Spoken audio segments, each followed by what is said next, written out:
pas manger. Il dit, ça touche son entendement.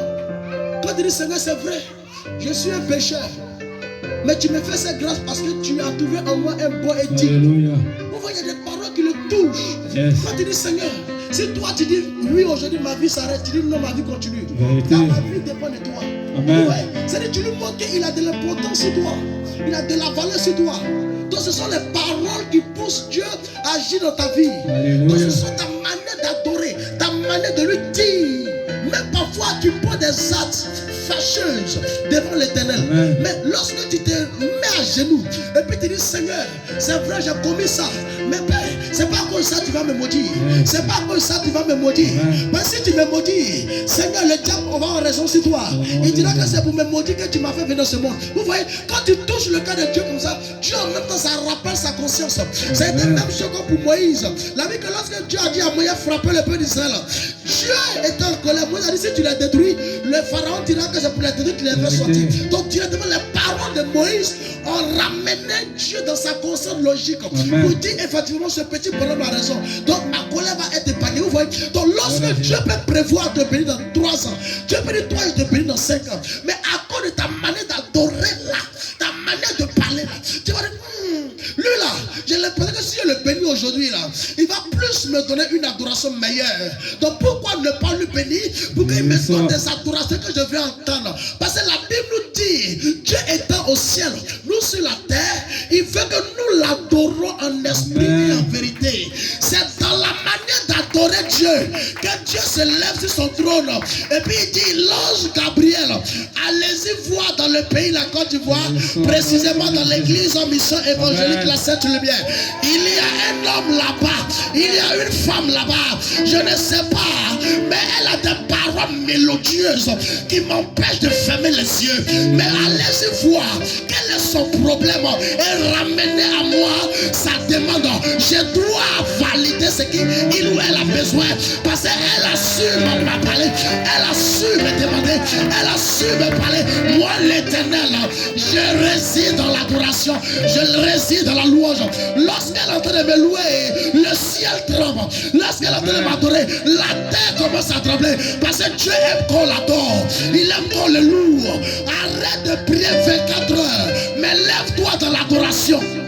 Amen. Quand tu adores, le ciel tremble. La terre ne peut pas te contenir. C'est l'adoration il veut. Qui comprend? Amen. Parce que quand tu pries, là, c'est ton intérêt toi-même. C'est pour toi ton intérêt quand tu pries. Mais quand tu adores, c'est pour son intérêt. Parce que le diable n'aime pas qu'on adore Dieu. Amen. C'est pourquoi remarquez, quand on va faire louange, c'est pourquoi maintenant il y a un signe de paresse qui anime les gens. Vous allez voir, c'est maintenant le diable dit sortez, allez-y, payez-le, vous allez voir. Attends, depuis la maison, ils n'ont pas eu loin. Ils n'ont pas eu soif. Sauf le groupe musical va chanter, dit quand elle me soit assis, puis elle regarde, on est sur un carré, jamais entendu ça. Ça me répondez. Elle répond, répondez. Dieu, ça pète son système nerveux. Quand c'est qu'on la main de Dieu est lente, elle ne peut pas agir. Même si tu n'as pas pied, il faut danser. Qui comprend un peu? Il faut danser. On dit louange, danse.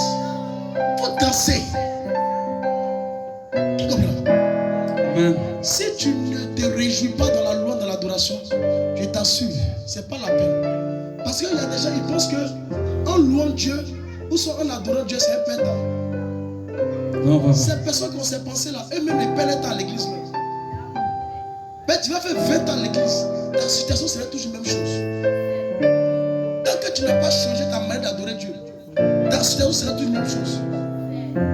Il y avait un roi, une personne qui avait les qualités. En guerre, il a tué plus de 1000 soldats. Mais lorsqu'on envoyait un autre soldat, plus armé que lui, dans la sorcellerie, vous savez, même tout le peuple même a fui devant les soldats. C'est un autre soldat. Il n'était même pas soldat. Au contraire, c'était un autre adorateur. Attends, un chef de guerre, lui qui a fait des guerres, depuis sa naissance, il a livré bataille. Mais on veut un seul ennemi Même toute son armée n'a pas pu descendre un seul ennemi. C'est un seul adorateur qui est quitté de nulle part, qui est venu, qui a descensé l'ennemi. C'est Saül et David. Qui comprend? Amen. Saül était un chef de guerre. Mais lorsque Goliath est venu, Goliath c'est la sorcellerie. Lorsque Goliath s'est présenté devant lui, il a reculé. Son armée même a reculé. C'est le petit adorateur là, Amen. qui prend sa petite guitare. Il se promène dans le quartier là. Et puis il commence à chanter. Yes. Seigneur, tu es bon, sans toi ma vie n'est rien. Alléluia. Les gens me regardent, ils prenaient la fou. Mais eux ne savaient pas ce qu'il était en train de faire. Qui comprend mieux? Amen. Il est là. Seigneur, sans toi ma vie n'est rien. Car quand je marche dans la vallée de l'ombre de la mort, je ne crains aucun mal. Quand on entend ça, on dit mais cet enfant n'est pas intelligent. À 15 ans, il parle bien. Mais qui va danser chez ça? Vous voyez, les gens se moquaient de lui, mais lui savait ce qu'il faisait. Il tissait un lien dans le cœur de lui avec son créateur. Amen. Mais ce qui comptait, c'est la force, ce qui comptait, c'est la muscle, ce qui comptait, c'est la gabarit, ce qui comptait, c'est l'intelligence. Lorsque une épreuve est venue, il n'y a pas un qui est rentré. Tout le monde a reculé. C'est lui qu'on dit n'est pas intelligent. Puis il s'est promené une petite guitare. C'est lui qui a déchassé ça. Au nom de Jésus. Amen. Déposé sa propre. Qui comprend bien? Il est devenu roi. Amen. Donc pour que toi, la sorcellerie disparaisse devant toi, ça va dépendre de comment tu adores Dieu. Yes. Pour que la maladie fuit de toi, ça dépend de comment tu adores Dieu. Vérité. Pour que ton commerce puisse marcher, ça dépend de comment tu vas adorer Dieu matin. Amen. Matin, quand tu te réveilles, tu as fait ton commerce, tu commences à chanter. Quand tu arrives au marché, tu places ta table.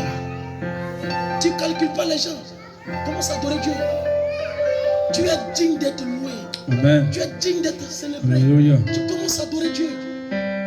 Et tu vas voir que ton adoration va commencer à déposer en toi une énergie.